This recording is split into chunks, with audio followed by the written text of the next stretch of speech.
여러분은 자식이 노후의 로또라고 생각하시나요? 아니면 합법적인 강도라고 생각하시나요? 아버지, 나중에 저희가 모실게요. 이번 한 번만 도와주세요.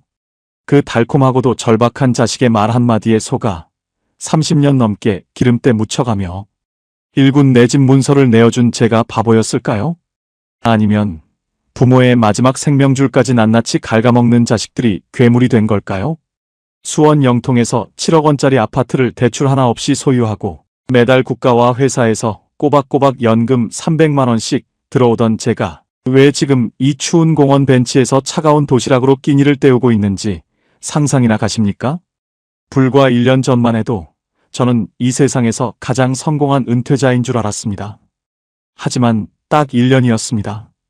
그 평온하던 일상이 무너지고 제가 아내와 등 돌리고 자식들과 천륜을 끊기까지 걸린 시간 말입니다. 제가 너무 냉정한 아버지가 된 걸까요? 아니면 우리 집안이 풍비박산 난 걸까요?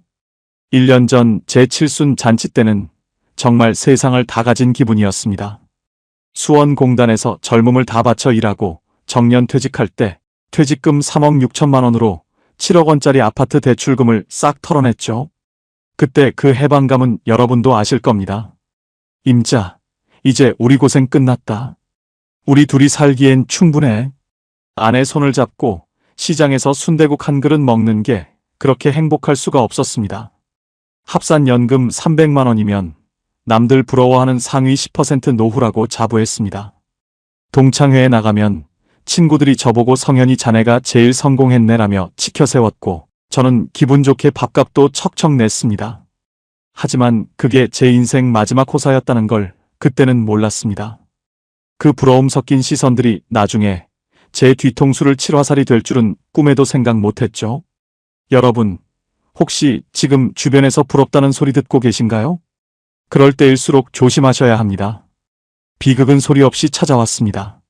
수원 인계동에서 갈비집을 크게 차리고 싶다며 무릎을 꿇은 아들의 눈물, 그리고 팔달구 쪽에서 미용실을 하며 죽겠다며 엄마를 붙잡고 우는 딸아이의 목소리.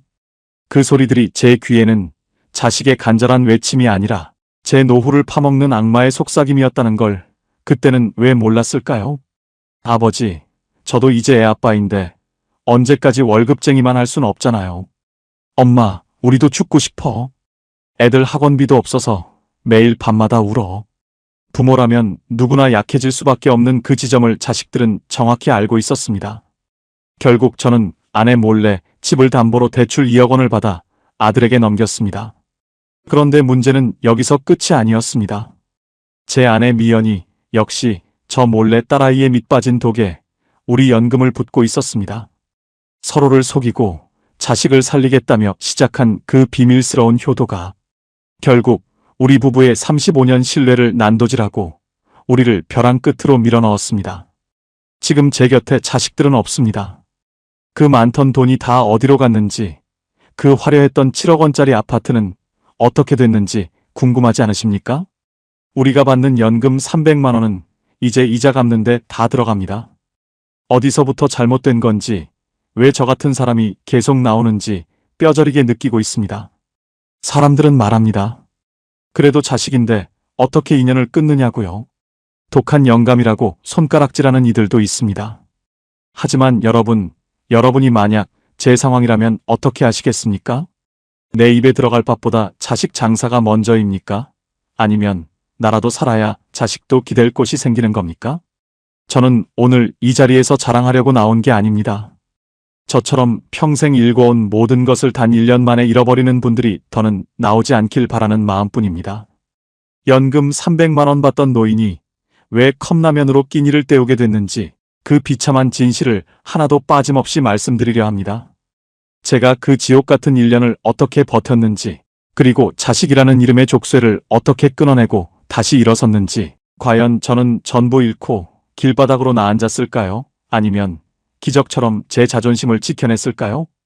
끝까지 들어보시면 여러분의 노후를 지킬 답이 보일 겁니다.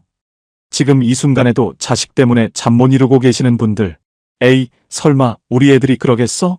라고 생각하시는 분들, 오늘 제 이야기를 끝까지 들어보십시오. 여러분이 평생 지켜온 그 소중한 노후를 지킬 수 있는 마지막 기회가 될지도 모릅니다. 자, 그럼 제 비참하고도 치열했던 그 1년의 기록을 지금 시작합니다. 제 나이 68배 맞이한 정년퇴직 날은 제 생애 가장 눈부신 날이었습니다. 수원공단에서 35년째 기름때 묻은 작업복을 입고 버틴 세월이 헛되지 않았구나 싶었죠. 남들 다 힘들다는 IMF 때도 금융위기 때도 저는 묵묵히 기계 옆을 지켰습니다. 그 성실함 하나로 일남 일여대학 공부시키고 시집 장가까지 다 보냈습니다. 퇴직하던 날 제 수중에 쥐어진 퇴직금은 3억 6천만 원이었습니다. 그 돈을 받자마자 제가 가장 먼저 한 일은 영통 아파트에 남은 대출 3억 원을 갚는 것이었습니다. 은행에 가서 영수증을 받는데 손이 다 떨리더라고요. 드디어 이 7억 원짜리 아파트가 온전히 제 것이 되었다는 사실에 가슴이 벅차올랐습니다. 임자, 이제 우리 이 집에서 발 뻗고 자자. 대출 이자 걱정 없는 세상이 오네. 아내 미연이의 손을 잡고 아파트 단지를 한 바퀴 도는데 세상이 다 제 것 같았습니다. 집 하나 있고 빚 하나 없으니 이제 남은 건 즐기는 일뿐이라 생각했죠. 그때까지만 해도 저는 제 노후가 탄탄대로일 줄로만 알았습니다. 하지만 여러분, 사람은 가장 행복할 때 가장 조심해야 한다는 걸 그때는 몰랐습니다. 혹시 지금 모든 게 완벽하다고 느끼시는 분 계신가요? 그 평온함이 사실은 폭풍 전야일 수도 있다는 걸 꼭 기억하셔야 합니다. 제 불행은 바로 그 완벽한 만족감에서부터 싹트고 있었으니까요. 국민연금에 회사에서 넣어준 퇴직연금까지 합치니 매달 300만 원이 들어왔습니다. 60대 부부가 수원에서 살기에 300만 원은 정말 넉넉한 돈이었죠. 관리비 내고 맛있는 거 사 먹고 가끔 손주들 용돈 줘도 돈이 남았습니다. 우리 성현이, 자네는 정말 복받은 사람이야. 동창회에 나가면 친구들이 입을 모아 저를 부러워했습니다. 동창회 날이면 저는 항상 주인공이었습니다. 연금 300만 원이 주는 여유는 저를 아주 관대한 사람으로 만들었거든요. 인계동 갈비집에서 20만 원, 30만 원 나오는 술값을 제가 턱턱 내기도 했습니다. 에이, 내가 연금이 좀 나오잖아. 친구들끼리 이 정도도 못하나? 그때 그 우쭐함이 지금 생각하면 참 가소롭기 짝이 없습니다. 친구들은 제 아파트 가격이 올랐다는 이야기, 연금이 부럽다는 이야기를 끊임없이 늘어놓았습니다. 저는 그 부러움 섞인 찬사를 즐기며 매일같이 행복한 계획을 세웠습니다. 아내와 함께 크루즈 여행도 가고 제주도 한 달 살기도 해보자고 약속했죠. 보험도 든든하게 들어놨으니 아파도 걱정 없을 거라 믿었습니다.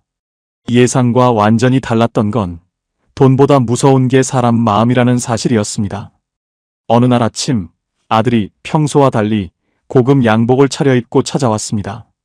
손에는 과일 바구니를 들고 얼굴에는 어색한 미소를 띠고 있더군요. 아버지, 드릴 말씀이 좀 있어서 왔습니다. 아들의 목소리는 평소보다 낮고 신중했습니다. 저는 그저 아들이 대견한 소식이라도 가져온 줄 알고 기쁘게 맞이했습니다. 문제는 그 다음이었어요. 아들은 제 연금 300만 원과 7억 원짜리 아파트의 가치를 저보다 더 잘 알고 있었습니다. 자식이 부모의 노후를 축복해주는 게 아니라 탐욕스러운 눈으로 계산기를 두드리고 있다는 걸 눈치챘어야 했습니다. 하지만 저는 눈먼 아버지였고 그저 자식이 잘 되길 바라는 마음뿐이었죠. 아버지, 인계동 쪽에 정말 좋은 자리가 났어요. 저 이번에 제대로 성공해보고 싶습니다. 아들의 입에서 나온 그 말 한마디가 제 평화로운 노후를 깨뜨리는 첫 번째 도끼질이었습니다. 이것만으론 부족했는지 아들은 제 손을 꼭 잡으며 눈시울을 붉히더군요. 그 눈물이 진심인지 아니면 연극인지 구분하지 못한 것이 제 인생 최대의 실수였습니다. 여러분, 혹시 자식이 갑자기 찾아와 사업 이야기를 꺼낸 적이 있으신가요? 혹은 나중에 효도하겠다는 약속을 하며 목돈을 요구하진 않던가요? 그럴 때 절대로 저처럼 쉽게 마음을 열지 마십시오. 부모의 주머니 사정을 뻔히 아는 자식이 가장 무서운 법이니까요. 저를 부러워하던 친구들도 사랑스러운 아들도 결국 제 돈 앞에서는 다른 얼굴을 하고 있었습니다. 그때까지만 해도 저는 제가 가진 것이 너무 많아서 나누어줘도 괜찮을 줄 알았습니다. 연금 300만 원이 마르지 않는 샘물인 줄로만 착각했던 것이죠. 하지만 그 샘물이 바닥나기까지는 그리 오랜 시간이 걸리지 않았습니다. 제가 아들에게 내어준 건 단순한 돈이 아니라 제 목숨줄이었다는 걸 깨달았을 때는 이미 늦어버린 후였습니다. 제 36된 아들놈은 평소에 참 숫기가 없는 편이었습니다. 그런 놈이 그날은 눈에 불을 켜고 수원 인계동 상권에 대해 설명을 하더군요. 아버지, 여기 보세요. 이 자리가 원래 권리금만 1억 원이 넘는 곳인데 이번에 정말 싸게 나왔어요. 아들이 내민 서류에는 유명 갈비 전문 프랜차이즈의 수익 분석표가 가득했습니다. 월 매출이 얼마고 순수익이 얼마라는 숫자들을 보니 제 마음도 흔들렸습니다. 야, 그래도 장사라는 게 쉬운 게 아니잖니. 너 회사 잘 다니고 있는데 왜 갑자기? 제 걱정 섞인 말에 아들은 갑자기 고개를 푹 숙이더니 어깨를 들썩이기 시작했습니다. 30 중반 넘은 아들이 제 앞에서 눈물을 보인 건 그때가 처음이었습니다. 저도 언제까지 남의 밑에서 눈치만 보며 살 수는 없잖아요. 제 자식한테는 가난 물려주기 싫어요. 아들의 목소리는 떨리고 있었고 그 눈물에는 가장으로서의 책임감이 서려 있었습니다. 부모 마음이 다 그렇잖아요. 내 자식이 눈물을 보이면 심장이 찢어지는 것 같죠. 그때까지만 해도 저는 이 눈물이 제 노후를 갉아먹을 독이 될 줄은 상상도 못했습니다. 사실 저는 아들의 장사 소질에 대해 의구심이 많았습니다. 그런데 말이에요. 자식이 저렇게까지 간절하게 나오는데 어느 아버지가 칼같이 거절하겠습니까? 그래서 자금은 얼마나 모자란 거냐? 제 입에서 결국 그 말이 나가고 말았습니다. 아들은 기다렸다는 듯이 2억 원 정도만 더 있으면 됩니다라고 대답하더군요. 문제는 여기서 끝이 아니었습니다. 우리 부부에게는 현금이 그만큼 없었거든요. 퇴직금은 이미 대출 갚는데 다 썼으니까요. 아들은 제 눈을 빤히 쳐다보며 조심스럽게 제안을 하나 건넸습니다. 아버지, 이 아파트 담보로 대출을 좀 받아주시면 안 될까요? 제가 이자는 매달 꼬박꼬박 낼게요. 그 말을 듣는 순간 가슴 한구석이 서늘해지는 기분이 들었습니다. 30년 넘게 일해서 겨우 빚 청산한 내 집인데 다시 빚더미에 올리라니요. 하지만 아들은 제 손을 꼭 잡으며 나중에 이 집 제가 꼭 더 좋은 곳으로 바꿔드릴게요라고 속삭였습니다. 예상과 완전히 달랐던 건 아들의 그 약속이 지켜질 확률이 0%에 가까웠다는 사실입니다. 결국 저는 아내 미연이 몰래 아들과 함께 은행을 찾았습니다. 어머니 아시면 절대 반대하실 거 아시잖아요. 아버지, 이건 우리 둘만의 비밀로 해요. 아들의 그 가스라이팅 같은 부탁에 저는 바보같이 고개를 끄덕이고 말았습니다. 은행 창구 직원이 내미는 수십 장의 서류에 제 이름을 적어 내려갔습니다. 7억 원짜리 아파트를 담보로 2억 원을 빌리는데 왜 그렇게 제 목숨을 담보 잡히는 기분이 들던지 서명을 마칠 때마다 심장이 덜컥 내려앉는 소리가 들리는 것 같았습니다. 아버님, 대출 금리가 지금 6%대라서 매달 이자만 100만 원 조금 넘게 나가실 거예요. 행원의 무심한 말 한마디가 제 연금 300만 원을 갉아먹는 칼날처럼 느껴졌습니다. 300만 원 연금에서 매달 100만 원이 이자로 빠져나간다면 우리 부부 생활비가 200만 원으로 줄어든다는 계산이 머릿속을 스쳐 지나갔습니다. 하지만 아들은 제 표정을 살피더니 아버지, 걱정 마세요. 제가 매달 120만 원씩 보내드릴게요라며 안심시켰습니다. 그때까지만 해도 그 약속이 딱 3달 만에 깨질 줄은 꿈에도 몰랐습니다. 여러분, 혹시 이런 경험 있으신가요? 자식이 사업한다는데 돈은 없고 집 한 채 달랑 있는 상황 말입니다. 주변에서는 자식한테 집 담보 잡혀주는 거 아니다라고 100번 1000번 말하지만 막상 내 자식이 내 눈앞에서 무릎 꿇고 울면 그게 참 안 됩니다. 저도 그때 누군가 제 머리통을 세게 한 대 쳐줬더라면 얼마나 좋았을까요? 대출 실행 버튼을 누르는 은행 직원의 손가락이 그렇게 야속해 보일 수가 없었습니다. 창구를 나오는데 다리에 힘이 풀려 주저앉을 뻔했습니다. 아들은 제 어깨를 감싸 안으며 아버지, 진짜 감사합니다. 저 꼭 성공할게요라고 환하게 웃더군요. 그 웃음을 보며 그래, 내 자식 기 살려준 건데 잘한 거지라고 스스로를 위로했습니다. 그런데 말입니다. 문제는 그 다음이었어요. 은행 문을 나서자마자 마주친 차가운 바람이 마치 제 앞날을 예고하는 것 같았습니다. 집에 돌아와 아내의 얼굴을 보는데 죄 지은 사람처럼 고개를 들 수가 없더군요. 아내는 아무것도 모른 채 여보, 오늘 시장 가서 당신 좋아하는 굴 좀 사왔어라며 웃었습니다. 그 웃음을 보는데 가슴 한쪽이 바늘로 찌르는 것처럼 아파왔습니다. 이 비밀이 우리 부부의 노후를 어떻게 망쳐놓을지 저는 그때까지만 해도 짐작조차 못했습니다. 매달 들어오는 300만 원의 연금이 이제는 제 것이 아니라는 사실이 서서히 실감나기 시작했죠. 아들은 인계동에서 화려하게 갈비집을 오픈했고 저는 매일 밤 거실에서 남몰래 한숨을 내쉬었습니다. 이것만으론 부족했는지 하늘은 저에게 또 다른 시련을 준비하고 있었습니다. 아들의 갈비집은 생각처럼 쉽지 않았어요. 오픈빨이 끝나자마자 근처에 대형 갈비 전문점이 2곳이나 더 들어섰거든요. 매달 120만 원씩 보내주겠다던 아들의 입금 내역은 두 번째 달부터 삐걱거리기 시작했습니다. 아버지, 이번 달에 월세가 좀 밀려서요. 다음 달에 2배로 드릴게요. 그 연락을 받을 때마다 제 가슴은 시커멓게 타들어갔습니다. 제 연금 300만 원에서 아들의 대출 이자가 빠져나가기 시작하자 생활은 급격히 쪼들리기 시작했습니다. 아내한테는 물가가 올라서 돈이 모자란다고 거짓말을 하며 매달 전전긍긍했죠. 하지만 알고 보니 제 아내 미연이도 저에게 말 못할 큰 비밀을 하나 숨기고 있었습니다. 우리는 한 지붕 아래 살면서 각자 자식이라는 이름의 구덩이를 파고 있었던 겁니다. 여러분, 부모가 자식을 돕는 건 본능이라지만 그 본능이 때로는 재앙이 되기도 합니다. 저는 그 재앙의 한복판으로 제 발로 걸어 들어간 셈이었죠. 아들의 눈물에 속아내어준 2억 원이 결국 제 노후의 전부를 앗아갈 줄은 정말 몰랐습니다. 과연 제 아내는 어떤 비밀을 숨기고 있었을까요? 그리고 우리 부부의 연금 300만 원은 어디로 사라지고 있었던 걸까요? 아들의 갈비집 이자를 제 연금으로 메우기 시작한 지 석 달째였습니다. 매달 300만 원씩 꼬박꼬박 들어오던 연금 통장은 이제 제 것이 아니었습니다. 아들은 미안하다는 말만 반복할 뿐 약속했던 이자 120만 원은커녕 전화조차 피하기 일쑤였죠. 그런데 이상한 건 그뿐만이 아니었습니다. 평소 검소하던 제 아내 미연이의 행동이 눈에 띄게 수상해지기 시작한 겁니다. 당신 요즘 왜 그렇게 팔달문 쪽으로 자주 나가? 제 물음에 아내는 그냥 친구들 만나서 수다나 떨러가는 거지. 뭘 그렇게 꼬치꼬치 물어라며 쏘아붙였습니다. 평소 같으면 같이 장이라도 보러 가자고 조를 사람이 요즘은 혼자서 횡하니 나가버리곤 했죠. 문제는 그 다음이었어요.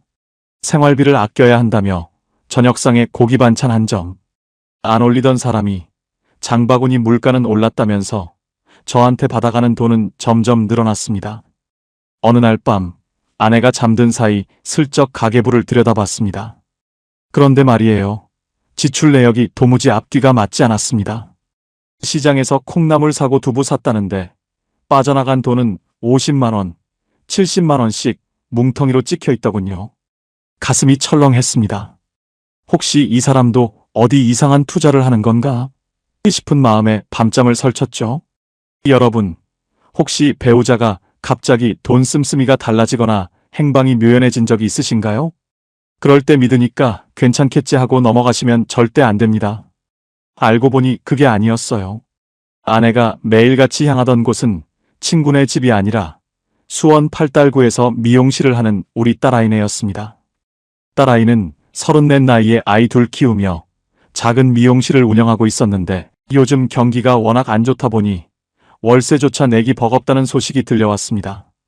제 아내는 그 소식을 듣고 차마 가만히 있을 수 없었던 모양입니다.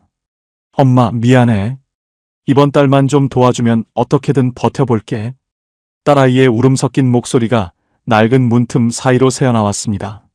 아내는 지갑에서 꼬깃꼬깃한 5만 원권 뭉치를 꺼내 딸의 손에 쥐어주더군요. 괜찮아. 아빠는 모르니까 일단 이거 가지고 애들 학원비부터 내. 엄마 연금 좀 아껴 쓰면 돼. 그 장면을 지켜보던 저는 숨이 턱 막히는 것 같았습니다.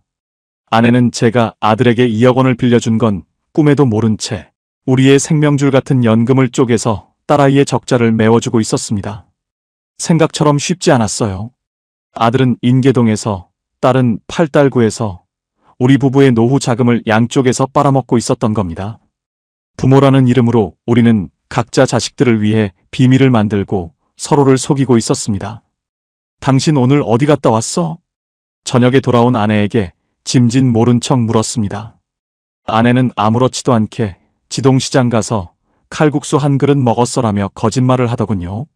그 거짓말이 너무나 능숙해서, 그리고 그 마음이 너무나 절절해서 화도 낼 수 없었습니다.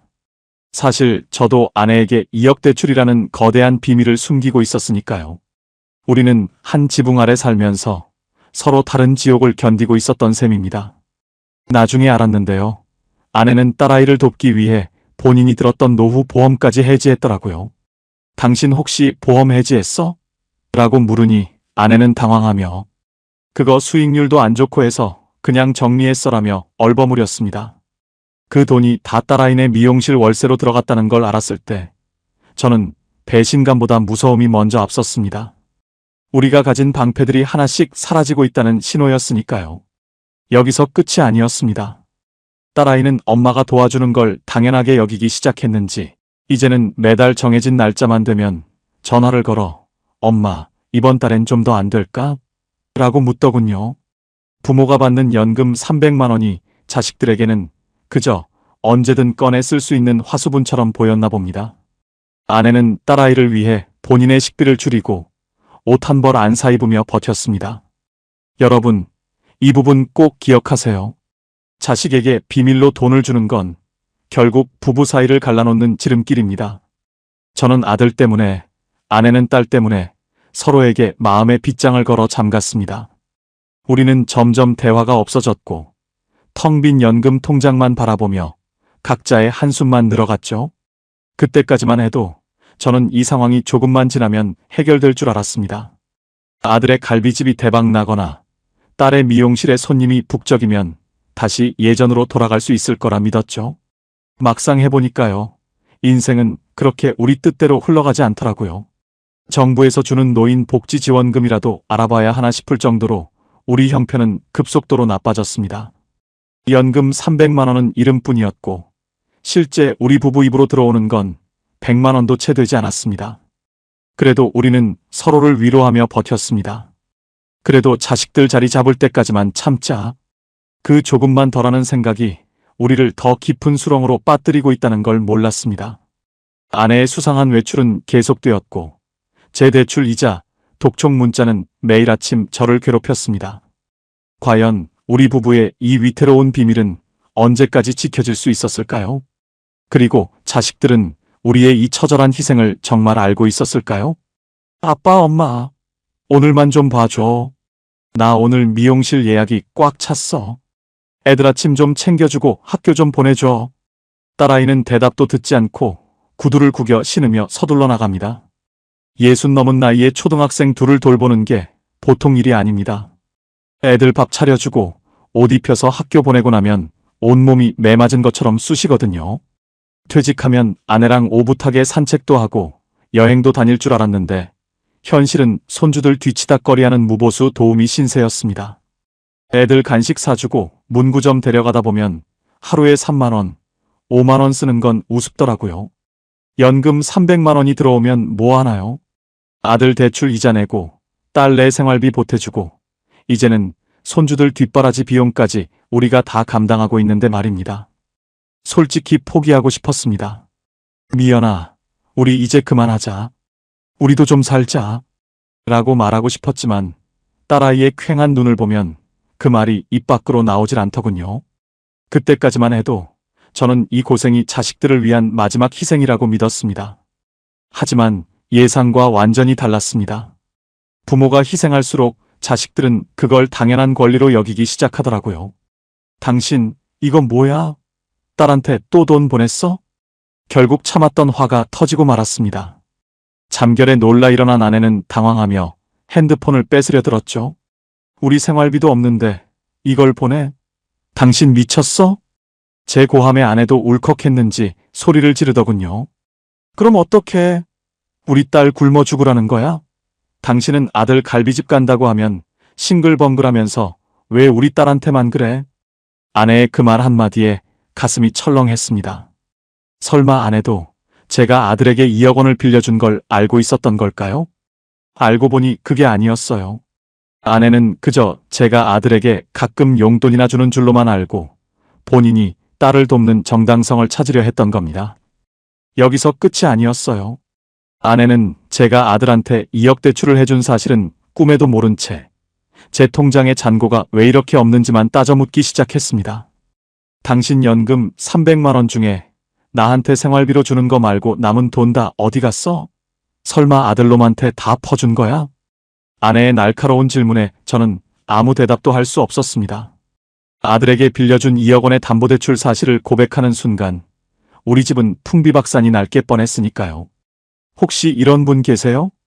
자식 돕겠다고 배우자 몰래 비자금 털고 대출까지 받아서 전전긍긍하시는 분들 말입니다. 이 부분 꼭 기억하세요. 부모가 비밀을 만드는 순간 그 가정의 행복은 끝난 거나 다름없습니다. 우리는 한 이불을 덮고 자면서도 서로를 사기꾼 보듯하며 밤을 지새웠습니다. 아들은 인계동에서 장사가 안 된다며 죽는 소리를 하고 딸은 팔달구에서 월세가 밀렸다며 엄마 바짓가랑이를 붙잡습니다. 우리 부부의 노후를 책임져야 할 연금 300만 원은 이미 우리 것이 아니었습니다. 아내와 저는 서로의 비밀을 가슴에 품은 채 자식들이라는 거대한 늪 속으로 조금씩 가라앉고 있었습니다. 아직 남은 게 있었어요. 가장 믿었던 자식들이 우리 부부에게 던진 마지막 비수가 말입니다. 아버지, 이거 이번 달 이자예요. 그리고 이건 엄마 보약이라도 한 재 지어 드세요. 아들이 땀을 닦으며 건넨 봉투를 봤는데 그동안 막혔던 체증이 확 내려가는 기분이었습니다. 식당 밖까지 줄을 서 있는 손님들을 보니 이제야 정말 자리를 잡았구나 싶어 눈시울이 붉어지더군요. 그날 저녁 우리 가족은 정말 오랜만에 큰 소리로 웃으며 소갈비를 뜯었습니다. 딸아이도 이제 미용실에 단골이 늘었다며 더는 엄마 손을 벌리지 않겠다고 선언했습니다. 엄마, 그동안 미안했어. 이제 나도 돈 벌어서 엄마 용돈 줄게. 그 말을 듣는데 아내 미연이는 결국 참았던 눈물을 터뜨리고 말았습니다. 부모 마음이라는 게 참 간사하죠? 그렇게 속을 썩였는데도 자식이 잘 된다는 소리에 그간의 원망이 눈 녹듯 사라지더라고요. 그때까지만 해도 모든 문제가 해결된 것만 같았습니다. 아들은 제때 이자를 내기 시작했고 아내는 더 이상 딸에게 돈을 보내지 않아도 됐습니다. 우리 부부의 연금 300만 원이 드디어 온전하게 우리 통장에 머물기 시작한 겁니다. 임자, 우리 다음 달에 제주도라도 다녀올까? 그동안 고생 많았잖아. 아내의 손을 꼭 잡으며 저는 다시 장밋빛 미래를 꿈꿨습니다. 이게 다가 아니었습니다. 아들은 갈비집 옆 가게까지 인수해서 확장하겠다는 포부까지 밝히더군요. 성공한 아버지가 된 것 같아 어깨에 힘이 들어갔고 동창회에서도 다시 목소리를 높였습니다. 거봐, 내가 우리 아들 믿는다고 했지? 이제 효도 받을 일만 남았어. 여러분, 혹시 이런 안도감 느껴보신 적이 있으신가요? 자식이 드디어 독립하고 부모를 챙기기 시작할 때의 그 뿌듯한 말입니다. 여보, 우리 정말 고생 많았어. 이제 진짜 우리 인생 살자. 아내의 말에 고개를 끄덕이며 저는 한없이 평화로운 오후를 만끽했습니다. 7억 원짜리 내 집이 있고 매달 300만 원씩 들어오는 연금이 있으니 이제 세상 무서울 게 없었죠. 비밀로 했던 대출 2억 원도 아들이 금방 갚아줄 거라 믿어 의심치 않았습니다. 예상과 완전히 달랐던 건 이 평화가 거대한 폭풍 전야의 정적이었다는 사실입니다. 사실 아들의 성공은 무리한 이벤트와 광고로 만든 빛 좋은 개살구였습니다. 확장을 위해 아들은 제 몰래 제 인감도장을 한 번 더 사용하려 했고 딸은 미용실 권리금을 높여받으려다 법적 분쟁에 휘말리고 있었습니다. 하지만 그들은 부모인 저희에게는 끝까지 좋은 모습만 보여주며 안심시켰습니다. 자식 잘 되는 게 내 목숨보다 귀한 줄 알았죠. 그 믿음이 저를 더 깊은 나락으로 떨어뜨릴 줄은 꿈에도 몰랐습니다. 혹시 이런 분 계세요? 자식이 이제 살만하다고 하니 다 됐다 싶어 마음 놓고 계시는 분들 말입니다. 이 부분 꼭 기억하세요. 돈 문제는 완전히 해결되기 전까지는 해결된 게 아닙니다. 안도감에 취해 주변을 살피지 못하면 그 틈을 타고 진짜 위기가 찾아오니까요. 저는 다시 예전처럼 시장에서 비싼 과일도 사고 아내에게 옷 선물도 하며 돈을 쓰기 시작했습니다. 어느 날 아침 아내와 함께 여행 가방을 챙기고 있을 때였습니다.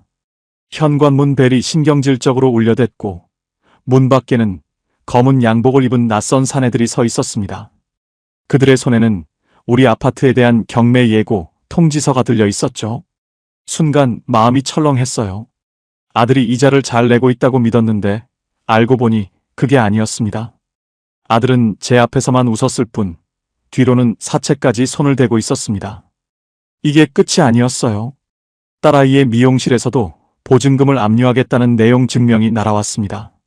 온 세상을 다 가진 것 같던 그 행복한 아침은 그렇게 지옥으로 변해버렸습니다. 과연 우리 부부는 이 거대한 배신 앞에서 어떤 선택을 해야 했을까요? 이제는 연금 300만 원으로도 도저히 막을 수 없는 진짜 위기가 우리를 덮치고 있었습니다. 그런데 말입니다. 인생은 제 편이 아니었습니다. 제 손에 들린 건 제주도행 비행기 티켓이 아니라 우리 집이 경매에 넘어간다는 법원의 통지서였습니다. 순간 머릿속이 하얘지면서 귀에서 삐소리가 나더군요. 여보, 이게 다 뭐야? 경매라니? 우리 집이 왜? 아내의 비명 섞인 물음에 저는 아무 대답도 할 수 없었습니다. 알고 보니 그게 아니었어요. 아들은 갈비집 이자를 잘 내고 있다고 저를 안심시켰지만 실제로는 석 달치나 밀려 있었습니다. 여기에 더해 아들은 제 인감도장을 몰래 가져가 추가로 제2금융권에서 대출을 더 받았더라고요. 그때 그 서류를 다시 확인했어야 했습니다. 자식을 믿은 대가가 이렇게 잔인하게 돌아올 줄은 꿈에도 몰랐습니다. 생각처럼 쉽지 않았어요.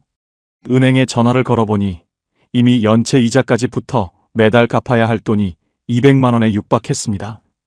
연금 300만 원 중에 200만 원을 은행에 갖다 바치면 우리 부부는 100만 원으로 살아야 합니다.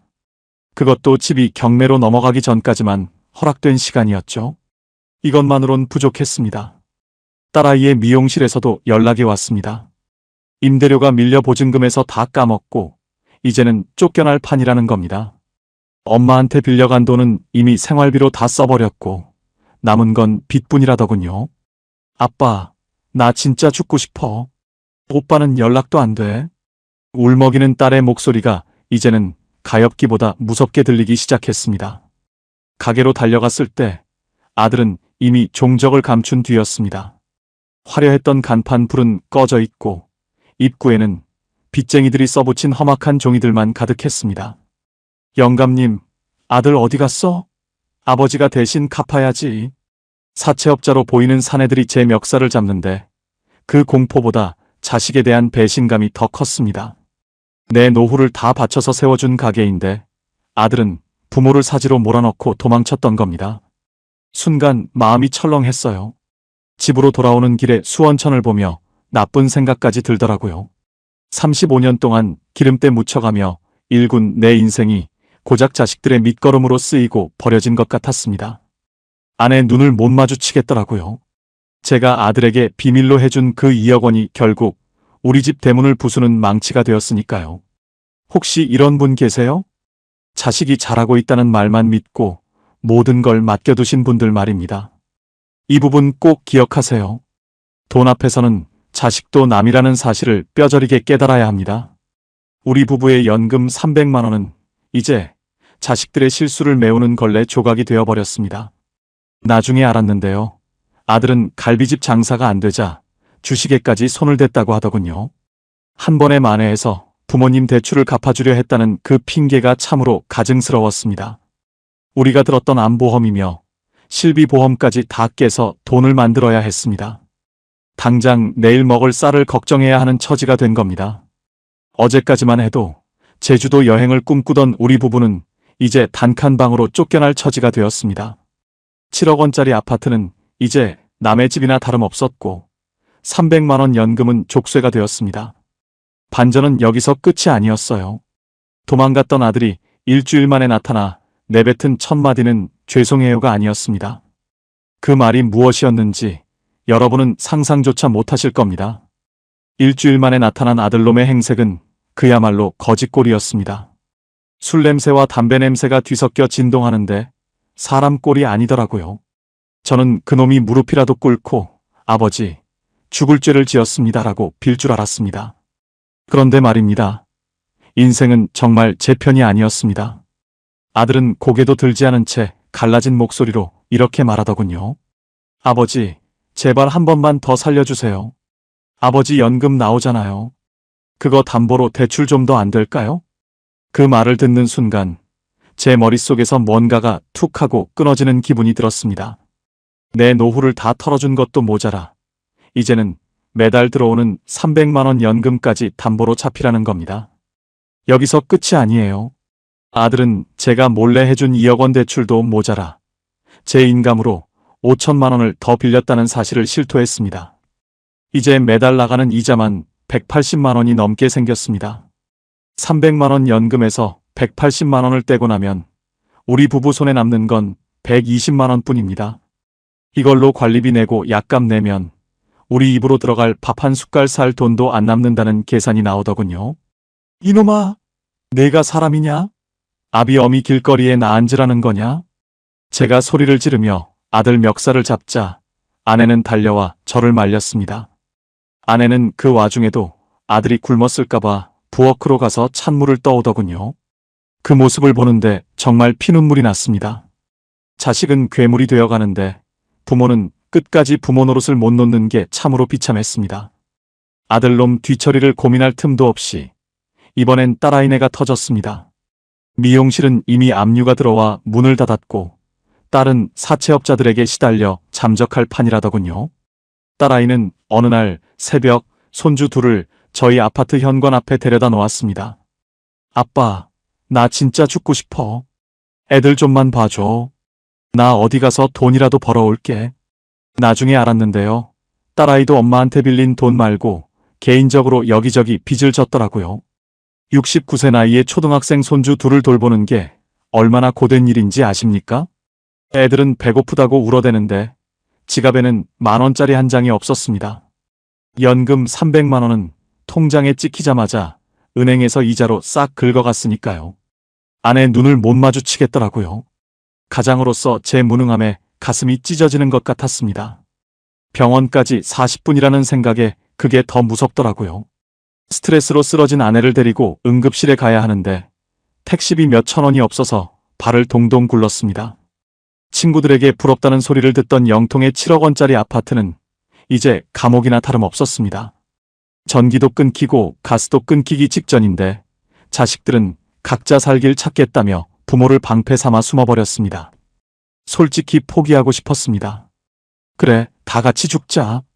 이게 무슨 노후냐 싶어 베란다 창문을 연 적도 있었습니다. 하지만 우리 뒤에 숨어 벌벌 떨고 있는 손주들을 보니 그럴 수도 없었습니다. 부모가 죄인이지 애들이 무슨 죄가 있겠습니까? 우리는 매달 나오는 연금 300만 원 중 남은 푼돈을 쪼개 손주들 우유를 샀습니다.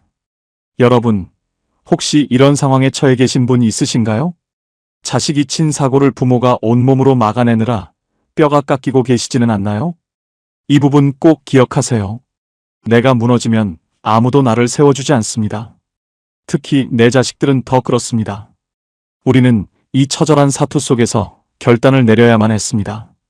그게 우리 부부가 살 수 있는, 그리고 자식들을 사람답게 만들 수 있는 마지막 방법이었으니까요. 하지만 그 결단을 내리기까지 우리는 한 번 더 바닥을 쳐야만 했습니다. 집이 경매로 넘어가기 직전 아들이 다시 찾아와 제안한 건 상상도 못할 파렴치한 짓이었거든요. 그 제안을 들은 순간 저는 비로소 자식이라는 이름의 환상을 완전히 깨버릴 수 있었습니다. 우리의 7억 원짜리 아파트는 이제 남의 손에 넘어갈 준비를 마쳤고 저는 생전 처음 보는 낯선 골목으로 이사갈 준비를 해야 했습니다. 아들은 포기라는 걸 모르는 괴물이 되어 있었습니다. 집이 경매에 넘어가기 직전인데도 그놈은 제 마지막 한 방울까지 짜내려 하더군요. 아버지, 어차피 이 집 경매 넘어가면 한 푼도 못 건져요. 그 전에 금매로 팔고 남은 돈으로 저 한 번만 더 밀어주세요. 그 말을 듣는데 심장이 멎는 줄 알았습니다.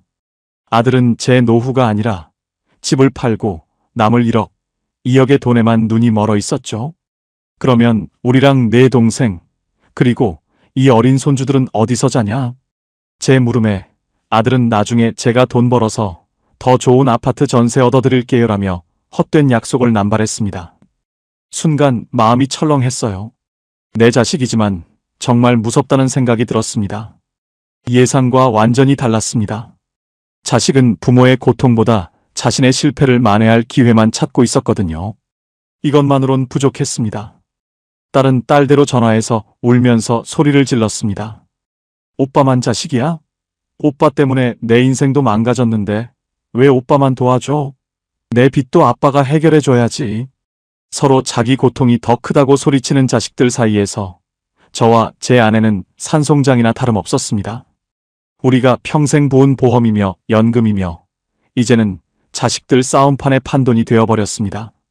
불과 몇 달 전만 해도 저는 이마트에서 가장 비싼 과일만 골라 담던 사람이었습니다.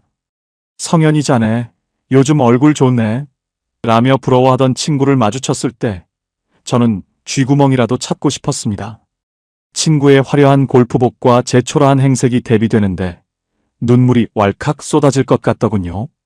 자존심 하나로 버텨온 인생인데 그 자존심이 바닥에 떨어져 짓밟히는 기분이었습니다. 어이 성현이, 요즘 왜 연락이 안 돼? 다음 주에 라운딩 한번 나가야지. 친구가 웃으며 묻는 말에 저는 요새 손주들 보느라 바빠서 라며 말끝을 흐렸습니다. 손주들 우유 살 돈 5,000원이 없어서 마트 앞에서 망설이던 제 모습이 그렇게 비참할 수가 없었습니다. 연금 300만 원을 받으면서도 친구에게 커피 한 잔 살 수 없는 제 처지가 정말 기가 막히더군요. 나중에 알았는데요. 이미 동네에는 우리 집이 경매에 넘어갔다는 소문이 파다했습니다. 영통 김씨네, 자식 사업 도와주다 망했다며. 등 뒤에서 들려오는 수군거림이 날카로운 칼날처럼 제 등을 찔러댔습니다. 솔직히 포기하고 싶었습니다. 이 수치심을 견디며 여기서 계속 살아야 하나 싶은 생각에 밤마다 소주 한 병으로 버텼습니다. 혹시 이런 기분 느껴보신 적이 있으세요? 남부럽지 않게 살다가 자식 때문에 한순간에 동네 사람들의 동정 대상이 되었을 때의 그 기분 말입니다. 이 부분 꼭 기억하세요. 체면 차리다가는 남은 뼈까지 다 녹아내립니다. 저는 그날 마트 앞에서 결심했습니다. 자식들에게 휘둘리며 이 집을 지키려 애쓰는 게 아무 의미 없다는 걸 말이죠. 아들은 제 연금까지 담보로 잡자고 달려들고 딸은 자기 빚을 안 갚아주면 인연을 끊겠다고 협박하는 이지옥. 저는 아내의 손을 꼭 잡고 말했습니다. 미연아, 우리 이제 그만 이 지옥에서 나가자. 자식들 다 버리고 우리 둘만 살자. 아내는 제 말에 대답 대신 꺼이꺼이 울기 시작했습니다. 그 울음소리는 지난 35년의 세월이 무너져 내리는 소리였고 동시에 자식이라는 헛된 희망을 놓아버리는 소리였습니다. 아직 남은 게 있었어요. 자식들에게 최후 통첩을 보내고 우리 부부의 마지막, 자존심을 지킬 수 있는 아주 위험하고도 단호한 계획 말입니다. 우리는 이제 수원 영통의 이 화려한 7억 원짜리 감옥을 떠날 준비를 시작했습니다. 결국 저는 아내와 함께 영통 아파트를 내놨습니다. 경매로 넘어가서 한 푼도 못 건지느니 제 손으로 정리하는 게 맞다고 판단했거든요. 7억 원 하던 집을 금매로 6억 5천만 원에 내놓으니 일주일 만에 나갔습니다. 은행 대출 2억 원과 연체 이자, 그리고 아들이 제 인감으로 몰래 받은 5천만 원까지 싹 갚고 나니 손에 4억 원 조금 넘게 남더군요. 아들은 울고불고 난리가 났습니다. 아버지, 그 집을 팔면 저는 어떻게 해요? 저 한 번만 더 믿어주신다면서요. 제 다리를 붙잡고 늘어지는 아들의 손을 저는 차갑게 뿌리쳤습니다. 알고 보니 그게 아니었어요. 아들은 저를 걱정한 게 아니라 나중에 자기가 물려받을 그 집이 사라지는 게 아까웠던 겁니다. 저는 남은 돈 4억 원 중에서 아들에게 3천만 원, 딸에게 2천만 원을 건넸습니다. 이게 내 인생에서 너희에게 주는 마지막 돈이다. 이제 부모 자식 인연은 여기까지 하자. 제 단호한 말에 딸은 어떻게 아빠가 이럴 수 있느냐며 소리를 질렀고 아들은 돈 봉투를 챙기면서도 원망 섞인 눈초리로 저를 노려봤습니다. 그 모습을 보는데 정말 정나미가 뚝 떨어지더라고요. 이게 다가 아니었습니다. 저는 그 자리에서 자식들의 연락처를 모두 삭제하고 차단했습니다. 서울 사람들은 망하면 다시 올라오기 힘들다는데 우리는 수원 안에서라도 사람답게 살아보자. 아내의 손을 꼭 잡고 영통 아파트 문을 닫고 나오는데 35년의 세월이 그 문 뒤로 사라지는 것 같아 가슴이 먹먹했습니다. 하지만 신기하게도 어깨를 짓누르던 무거운 짐이 사라진 것처럼 몸이 가뿐해지더군요. 우리는 영통을 떠나 호매실동 쪽에 작고 깨끗한 구축 빌라를 2억 5천만 원에 샀습니다. 남은 돈 1억 5천만 원은 비상금으로 저축해 두었죠. 이제 우리 부부에게는 빚도 없고 우리를 갉아먹는 자식들도 없습니다. 매달 들어오는 연금 300만 원은 이제 온전히 우리 부부의 것이 되었습니다. 생각처럼 쉽지 않았어요. 처음 몇 달은 자식들이 집으로 찾아오지는 않을까, 손주들이 굶지는 않을까 걱정되어 밤잠을 설쳤습니다. 하지만 막상 연락을 끊고 지내보니 우리 부부의 건강이 눈에 띄게 좋아지기 시작했습니다.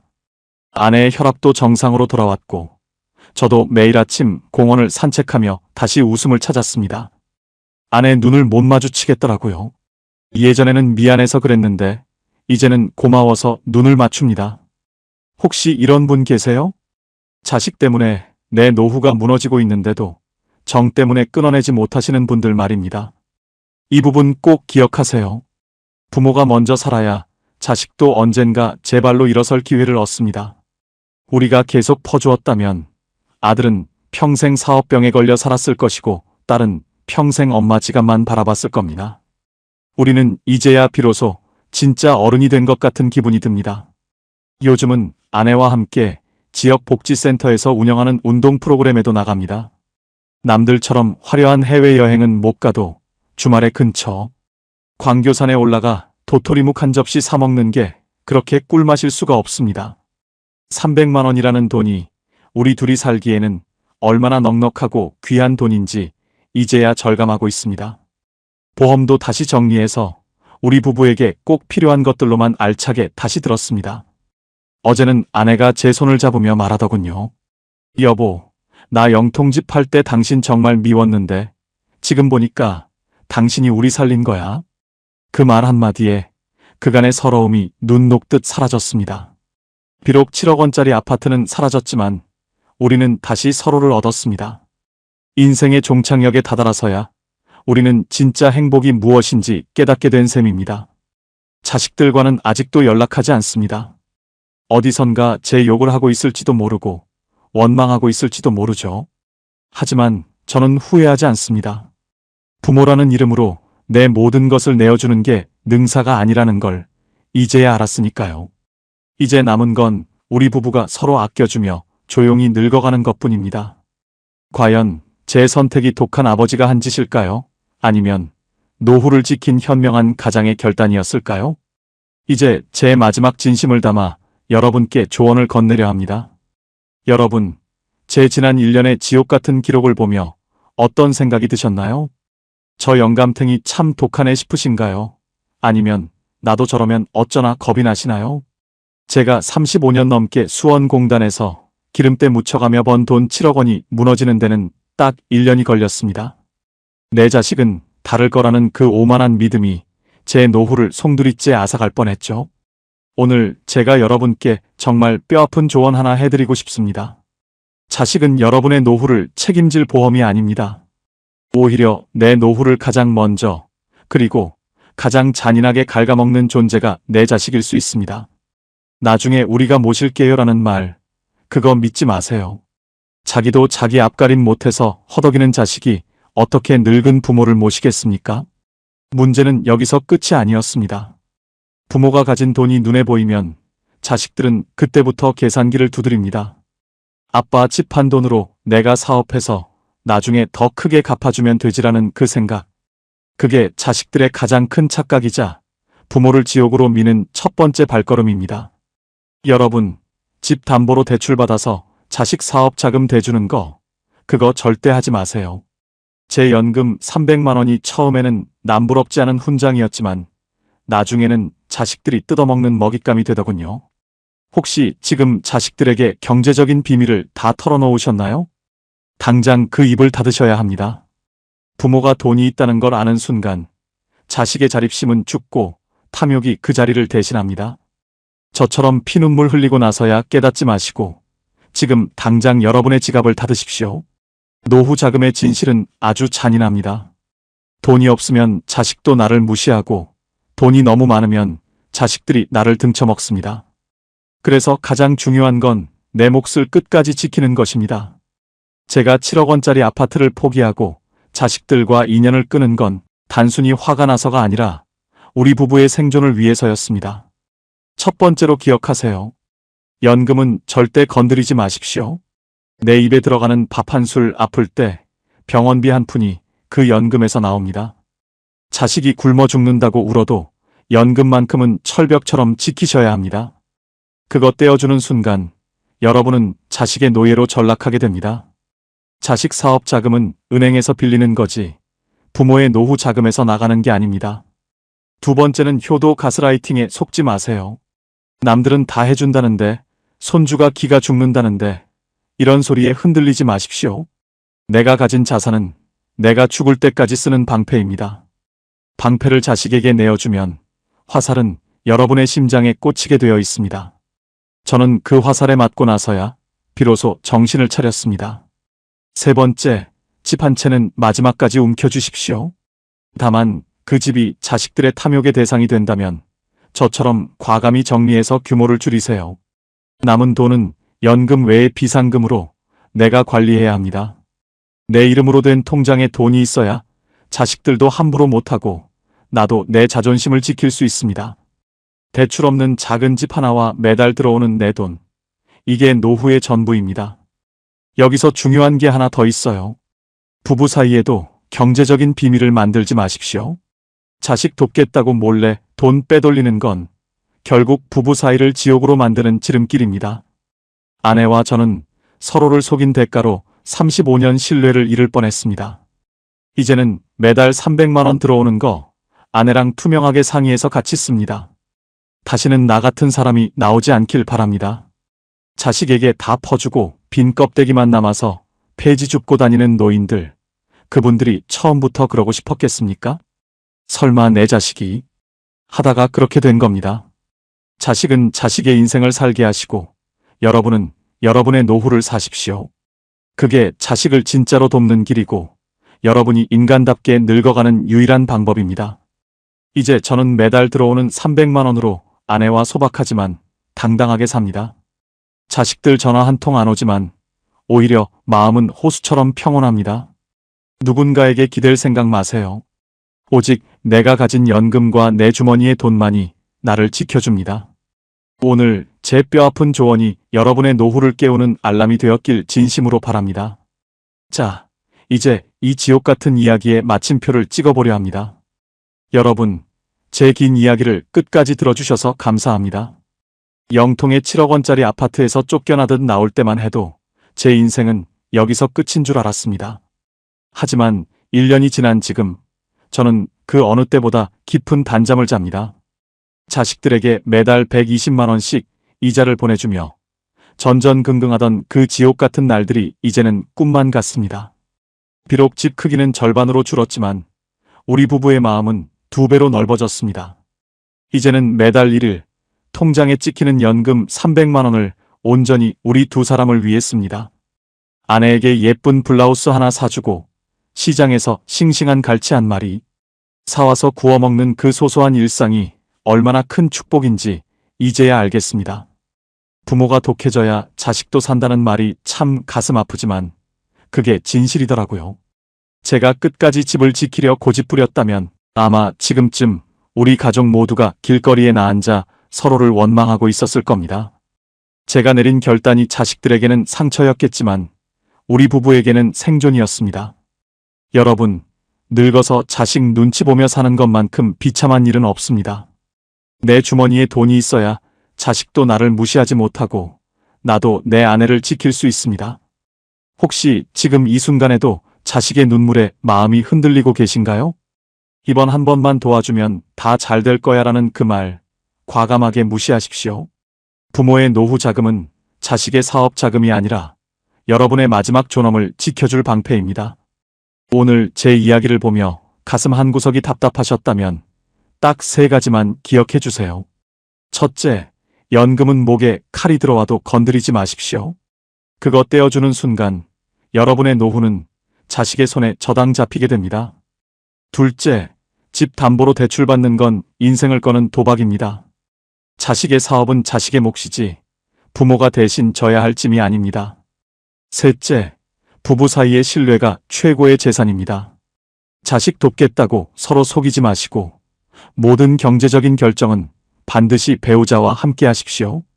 인생의 황혼기에 접어든 우리에게 가장 필요한 건 큰 집도 화려한 차도 아닙니다. 사랑하는 사람과 함께 따뜻한 밥 한 끼 걱정 없이 먹을 수 있는 마음의 여유입니다. 정부에서 주는 노령 복지 혜택이나 지원금도 꼼꼼히 챙기시면서 여러분의 권리를 당당하게 누리십시오. 남의 시선 신경 쓰지 마시고 오직 여러분의 행복만을 생각하며 사셨으면 좋겠습니다. 제 이야기가 조금이라도 위로가 되셨거나 정신이 번쩍 드셨다면 정말 다행입니다. 이 영상이 여러분의 소중한 노후를 지키는 작은 등불이 되길 진심으로 바랍니다. 도움이 되셨다면 주변에 자식 걱정으로 잠 못 이루는 친구분들께도 이 영상을 공유해 주세요. 여러분의 구독과 좋아요는 저 같은 시니어 작가들에게 큰 힘이 됩니다. 다음번에는 더 현실적이고 가슴 뭉클한 사연으로 다시 찾아뵙겠습니다. 여러분의 노후는 그 누구도 아닌 바로 여러분 자신이 주인공입니다. 오늘도 내 인생의 주인이 되어 평온하고 당당한 하루 보내시길 바랍니다. 지금까지 수원에서 김성현이었습니다. 감사합니다.